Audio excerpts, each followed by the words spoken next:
large area.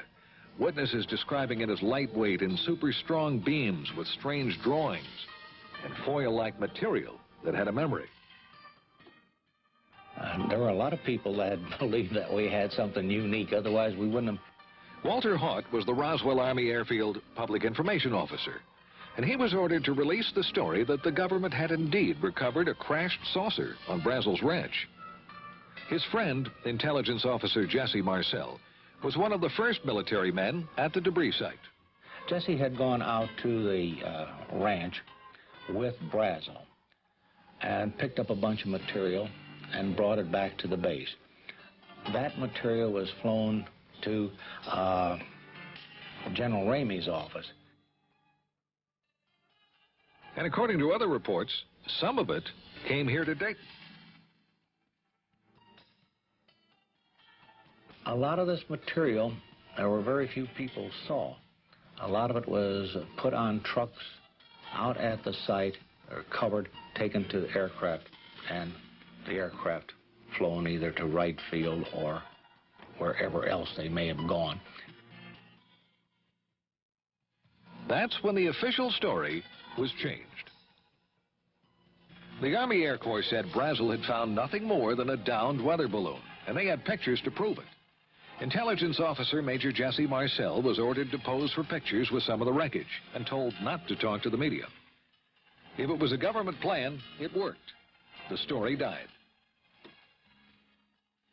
It was nothing very serious. I think most people took it as an honest mistake made by the people off the base.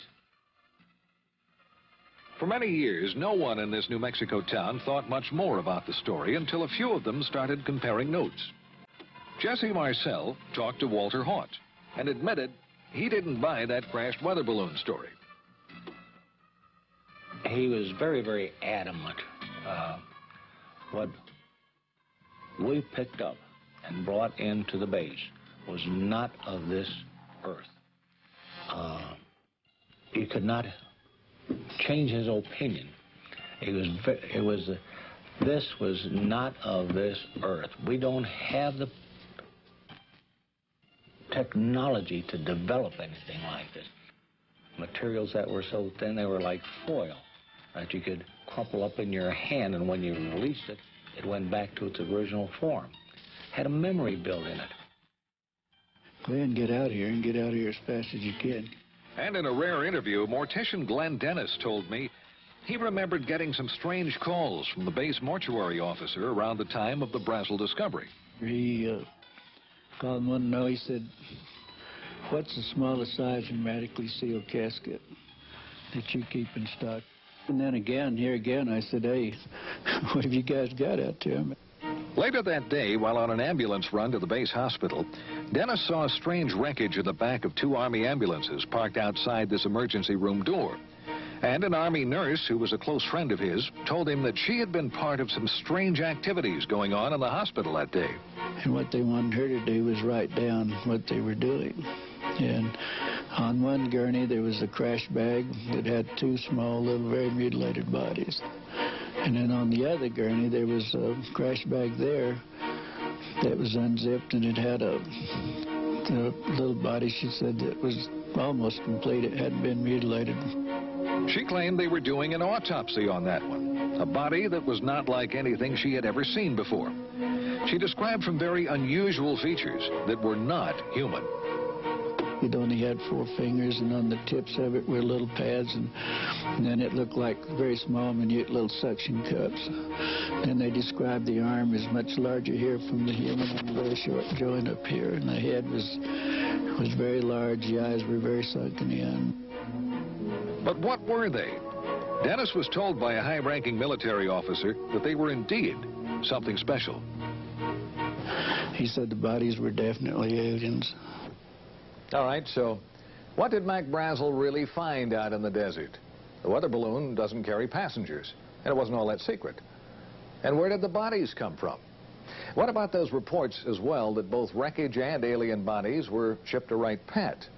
Well, coming up, we'll try and track down exactly what was and was not shipped here, and why the Roswell case is still under the microscope after all these years. Plus, we're going to find out what the Air Force has to say on this possible alien encounter.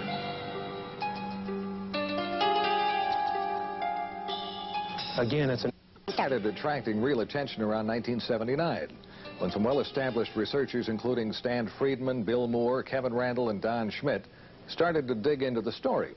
Witnesses talking about another crash site miles from the Brazel Ranch and alien bodies. Also, rumors of a Wright-Pat connection grew.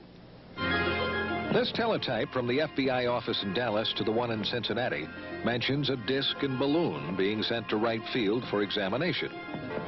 And Army Air Corps pilot Pappy Henderson admits that he flew wreckage of a crashed saucer from Roswell to Dayton, and he tells a friend that he saw alien bodies. The question is today, 1994, where is the material? Where are the bodies? Certainly unique specimens would have been preserved. Authors and researchers Kevin Randall and Don Schmidt have just released the latest book on the Roswell case. And they told me witnesses have shed even more light on the story. We've talked to both civilians and military who were there. We have over 50 sworn affidavits all attesting to personal involvement in this case. And more than one witness has mentioned government cover-up. The Provost Marshal Edwin Easley now, who mentioned over and over again that I'm still sworn to secrecy, yet before he died, he acknowledged his involvement, the bodies, and that the President, whether personally or indirectly, had asked them to cooperate and never to say a word about this. And about that Wright-Pat connection? We have first-hand testimony that there were two separate body flights that went out early morning of July 6th, sometime between 2 and 3 in the morning. That there were two flights, one went on to Andrews Air Force Base in Washington, D.C. And we can only imagine who may have been interested in possibly seeing the contents within the bomb bay.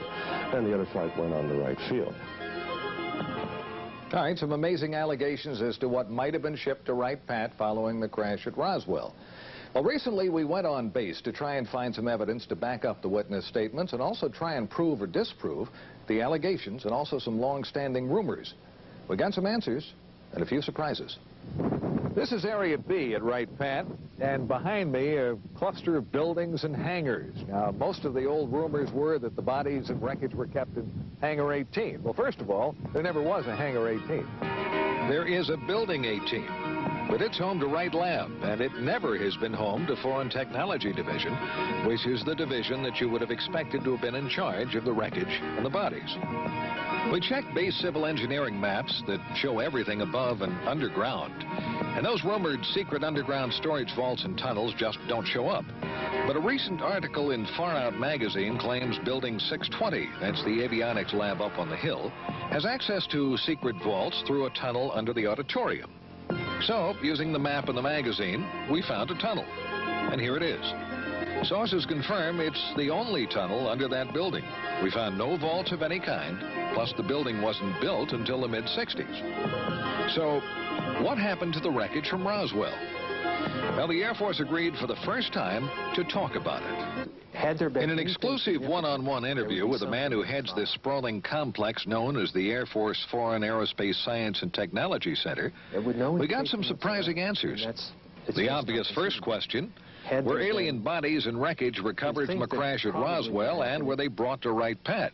We've extensively researched that, kind of hoping that we might find after all these years that really there was some thread of truth, and we've had no success at all. And I know today there are no such vehicles or bodies on the base. If they were.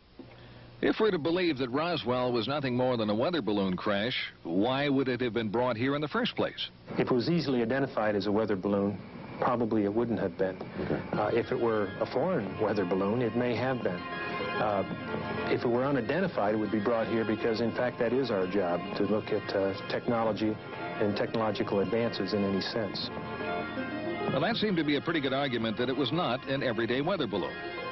And if it wasn't alien bodies in a UFO, what was it? Extensive research here, we found just no indication at all of any kind of incident at Roswell. I mean, we have nothing on record for that investigation. But we did learn that there was a Roswell file in one base office. Meet Colonel Hector Quintanilla. He was the last director of the Air Force's Project Blue Book. There was a folder. Okay. a photo about as big as this with newspaper accounts of what transpired out at the ranch or wherever it was. But there was no formal correspondence that I could find with regards to Roswell. He told me Blue Book's evaluation of the case was it was nothing more than a balloon, and that's the end of it.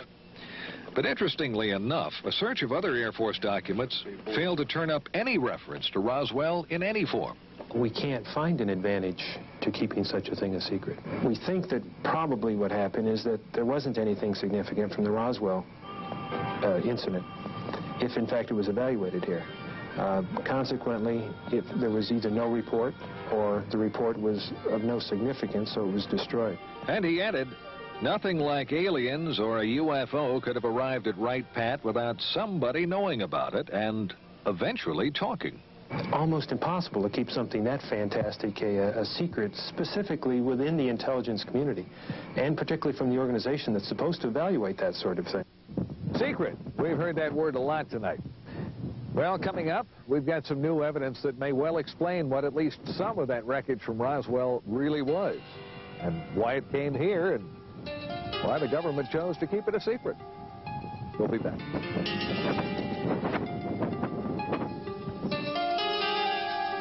The official story was nothing more than a weather balloon that crashed near Roswell, New Mexico back in July of '47. And there are as many theories as there are UFO investigators, but every one of them agrees on one fact. Something unusual crashed right here on Mac Brazel's ranch near Corona, and the government covered it up. And they also claim more wreckage and bodies were found at other locations. First site mentioned near the plains of St. Augustine. That was way over in this area. And the most recent site, Randall and Schmidt's brand new theory, is closer to Roswell, probably about this area. Well, we've uncovered a pretty good explanation for at least one crash, the one on Brazel's property. If you look at Mac Brazel's original description of what he found on his ranch, lightweight beams with strange purple markings that resembled flowers and foil-like material that kept its shape, our investigation found that that matches the type of materials used in a top-secret high-altitude spy project known as Mogul. It was far different in materials and mission from any common weather balloon. Now, let me show you the difference. Coming up is a drawing of a Mogul weather balloon, one of the configurations. A lot of balloons, suspended pieces down here, exotic materials, and from top to bottom, it stretched over 600 feet. And it was designed to spy on the Russians to keep track of their nuclear tests. And it had an above top-secret project clearance. Now, Mogul project manager Professor Charlie Moore told me it was not uncommon for that giant Mogul balloon to be mistaken for a UFO. When Moore and his Mogul team learned of the flap over the Roswell incident, he said they laughed, but they kept quiet about their project. Moore identified the wreckage in the Jesse Marcel picture as a Mogul ML-307B that had been launched from Alamogordo, New Mexico. He confirmed a crash would have spread wreckage over a large area. And why wouldn't anyone have recognized it? Well, Moore said no one around Roswell had ever seen one. Moore was even cleared to know about Mogul flights. And that's probably why the wreckage was sent to Wright Pat. Now, there's one more twist that tends to back up the Mogul theory. The former top man with Project Mogul, Colonel Marcellus Duffy, was at Wright Pat when the Roswell wreckage arrived. He recognized it, but that story never got out. According to another former Mogul officer, retired Air Force Colonel Albert Trukowski, Colonel Duffy could not talk about it because of the secrecy. So, if it was a giant Mogul spy in the sky that went down on Brazel's ranch, something else must have crashed nearby, something with small passengers. Mogul officials can't explain that. Well, more than a few witnesses claim they saw bodies. Like a man identified as a former Air Force physician who related what an intelligence officer told him about strange bodies and a Wright Pat connection. The beings on that spacecraft, he relates, were not anything that he could identify from our planet. They did not appear like any human being he'd ever see, but they were obviously not anything else. They obviously were living human beings, and some of them were injured, most of them were dead. They were taken by he and a number of other individuals to Wright-Patterson Air Force Base at that particular point in time, and he said they were put there for later evaluation, identification, examination by the Air Force and by the military. Now, when we come back, possibly the first physical evidence that more than just wreckage from a top-secret project came to Wright Pat. Plus some pictures that could prove UFOs are real.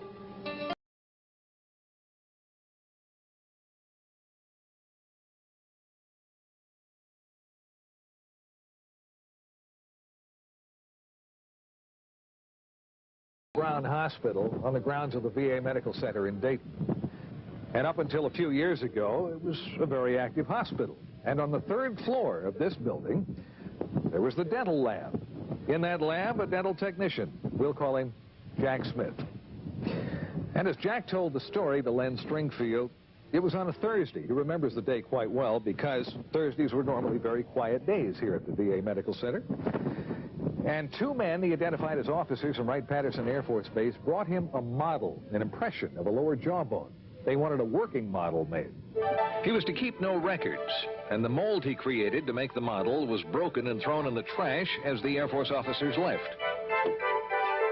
Smith retrieved the broken mold pieces and put them back together at home, and he made his own model. He said he knew this just wasn't human. Few have ever seen it, and those that have can't identify it. An article in Len Stringfield's new book quotes certified dental technician Bruce Phillips as saying it's not like anything he'd come across in his 20 years in the business. The teeth are flat, no cutting surfaces. The shape of the jaw is different from humans, and the arch is much deeper. If it isn't identifiable as animal or human by people who should know, what is it? Could this finally be the first hard evidence the Air Force was indeed doing tests on alien bodies out at Wright Pat? Jack Smith says the jawbone model was made in 1979. And if you compare the shape of the jaw in the model with the shape of the jaw in this computer drawing of an alien, it's almost a perfect match. Some sources claim the drawing was part of a government UFO briefing in 1978, same time frame, and was based on photos from Wright Pat. Now, the Air Force tells us they have no records of any alien picture or the briefing. No comments yet on the jawbone. For believers, this is more evidence that something is going on, and the government really doesn't want to talk about it. But are models and pictures enough to finally prove that UFOs and aliens are real? Well, we've had great photographic proof for years. The question is the resistance to accepting it as being proof. Dr. Bruce Maccabee is one of the most respected experts in the field of photo analysis. And Bruce says some pictures taken near Gulf Breeze, Florida back in January by Ed Walters would have been pretty tough to fake. The first picture shows an unidentified object with an F-15 closing in. The next shows the plane flying by the object. Here you have a situation where the airplane actually got in between the camera and the object. Walters claims the plane made a U-turn and the object flew away at high speed. Maccabee showed me videos of other sightings around Gulf Breeze at around the same time, and they were ones that were hard, if not impossible, to explain. Skeptics have often said, you know, if this stuff were real, you would have photos and videos. What can I say? Now you've got photos and videos. Now you've got photos and videos. It's interesting to note the Air Force has never said that UFOs don't exist. Was this a break in a curtain of secrecy surrounding the real UFO story? Has the government really been covering up the story of the century? It all comes down to what you believe. And as in the past, it remains the controversy that won't die. And whether the evidence connecting Wright Pat to the UFO phenomena is accurate or not, the base is forever a part of that legend. I'm Carl Day.